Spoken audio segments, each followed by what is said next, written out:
how to check and test the cable charging port on Samsung Galaxy S26 Ultra. So let's start the video. First of all, go to app library. Now here, so click on settings app. Now in setting, scroll down and click on device care. So you will see device care is here, so click on device care. Now here scroll down and click on diagnostics. So after click on diagnostics, so click on phone diagnostics. So after click on phone diagnostics, so if you want to test cable charging, so scroll down and you will see cable charging is here, so click on cable charging.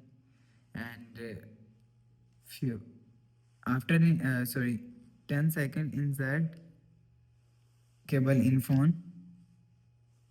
So again click on cable charging and click and insert power cable. After insert power cable, you will see result is showing on your screen. Result is normal. After the process, remove power cable, go back to home screen, refresh phone. So that's how you can check and test the cable charging port on Samsung Galaxy S26 Ultra. So if you like the video, please subscribe. Thanks for watching.